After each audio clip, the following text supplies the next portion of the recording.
What could it be? I don't know what's inside. Hey, what's up guys? Sam here. It's your favorite holiday elf, because apparently people think it's alright to put up holiday decorations already. It is not even Thanksgiving yet. So I saw people throwing up lights on November 3rd this year, and I know we probably need some joy in 2020, but it's just not my vibe yet. Okay, so apparently Apple is also getting to be in the festive season because they have some mysterious special holiday surprise, and I think I know what it is. Also, for iOS 15, we get our first rumor today about what devices are going to be supported, and it is a spicy take. So get ready to have to buy a new iPhone because some older iPhones will be cut off this year. But hey, we still got some good news to start off with, right? So drop a like if you guys are excited. Hit subscribe for more. Let's go ahead and get started. All right, so just when we thought that Apple was done, they've held 3 events. They released new iPhones, new Apple Watches, new iPads, and 3 new Macs. They're actually not done for the year, according to Love to Dream, who is our favorite best friend of the channel, 90% accurate. Love to Dream, getting us all riled up by tweeting, "You'll get a Christmas surprise from Apple. P.S. Winter exclusive. Good for winter." Now, Love to Dream gives no other detail about this product, but I sat down and I started to think about it, all right? We know Love to Dream likes to be cryptic. They like to, I don't know, kind of get our brain juices flowing, usually in a very good way. And well, I put on my thinking cap and I tried to figure out what this was, right? Because there is a hint interlaid into this context. Now, normally Love to Dream does not give this many hints, but the PS signifies that, we're getting a little bit more information than normal here, all right? So it says PS, winter exclusive, good for winter. So we know of 2 Apple products so far that have been heavily rumored that are currently supported in iOS 14.3, but that haven't released just yet. And I think it's possible we see both of them. One is AirTags, one is AirPods Studio. So I started to read into this. Okay, winter exclusive, good for winter. Well, what happens in winter? It's a little cold outside. Might need to throw on an extra layer of clothes or something. So it's the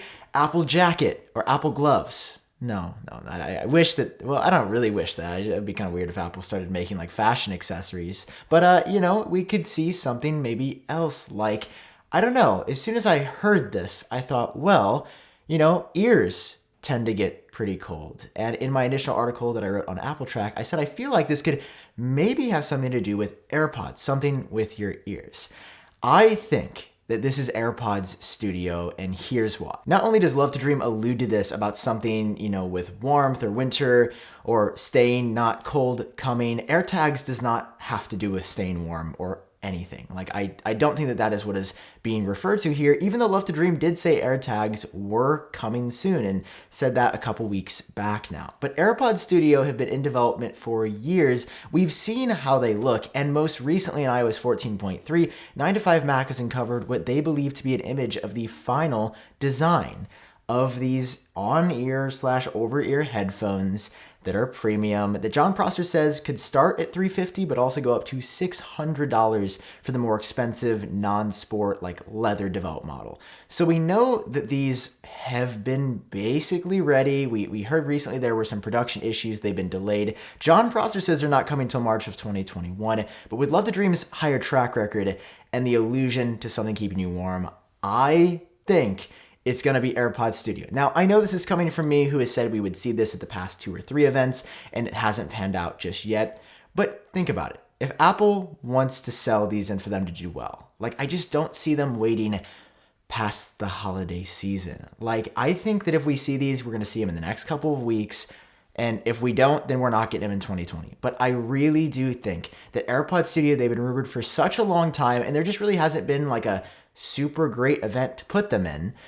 I think that we could see them before the end of the year. So I think that's the winter surprise. Perhaps we also see AirTags, but I don't think this is going to be something small. I really do think Apple has a one more thing to the one more thing planned, and I'm looking forward to it. AirPods Studio to me look pretty appealing. I've wanted a good quality Bluetooth over-ear pair of headphones. Whew, that was a mouthful. For a while, and I've been waiting until AirPods Studio come out. So we'll see. AirPods are popular. Apple's pushing AirPods in their holiday guide. I just think I think this time it feels right. In the meantime, we got like some mini holiday season surprises, or we got one of what we're supposed to be getting, one of which was the Apple leather sleeve case, which is $130, which is a little expensive for me, and the fact that, people found out it doesn't enable an always on display. It just it lights up the whole screen underneath the case. So I was like, you know what? I think I'm gonna pass on the leather sleeve. But still, Air Duo. Why am I forgetting? MagSafe Duo. I was thinking AirPower. MagSafe Duo is still not out just yet, and it came out recently that it wouldn't even be enabling full charging speeds unless you buy like an even more expensive power brick than the 20 watt you probably already bought. So MagSafe Duo, it's listed on Apple's site. It's just still not out yet. And each day, as time passes, it increasingly looks like the next AirPower. But at least it's on Apple's website. Like AirPower never even made it on the store. And now for some pretty controversial news about iOS 15, courtesy of The Verifier, who has an extremely good track record when it comes to finding what devices the next version of iOS will support. They nailed it with iOS 14. They said the 6S and the SE will continue to be supported, and guess what? They were. However, as you probably know, Apple can only support so many devices for so long, so you don't really get, the iPhone 4S is not still getting iOS 14 updates. It gets security updates for a long time. I still see like iOS 12 or 13 get these really small kind of bug fix security updates along the way, which is extremely impressive that Apple still focuses on that even after the devices have technically become obsolete. But this year with iOS 15, we have really no idea about the feature set. There's no discussion or credible sources of any iOS 15 leaks so far. However, the verifier says that this will be the last year, 2020, for the iPhone 6S and the iPhone SE. Next year with iOS 15 in 2021, the iPhone 7 will be the last supported device. So iPhone 7, iPhone 7 Plus, iPhone 8, iPhone 8 Plus, iPhone 10, iPhone XS, iPhone XS Max, iPhone XR, iPhone 11, 11 Pro, 11 Pro Max, and then the entire 12 series, and the new SE will be supported. But the old iPhone SE from 2016 and the slightly older iPhone 6S from 2015, they will not be getting support, which is incredible because technically the 6S and the SE were supposed to not be supported this year with iOS 14, and Apple did extend it by a whole year, which is cool. So those people got widgets, new icons. With iOS 15, iPhone 7 and up. So, I think that covers most people, but I know there's probably a couple of you out there that we will take a moment of silence for. Okay, moment of silence over. So are you impacted by the iOS 15 support? Are you looking forward to it? Are you covered? Again, I will have coverage about, iOS 15 rumors and leaks there as soon as we start hearing about them. But right now, it's really quiet. It is the end of Apple's season, but we do still have at least another surprise, and I think maybe two, but I really do think AirPods Studio are coming. So drop a like if you enjoyed the video, hit subscribe for more. Hope all you guys are doing well. I've been Sam, and I'll catch you cool cats in my next video.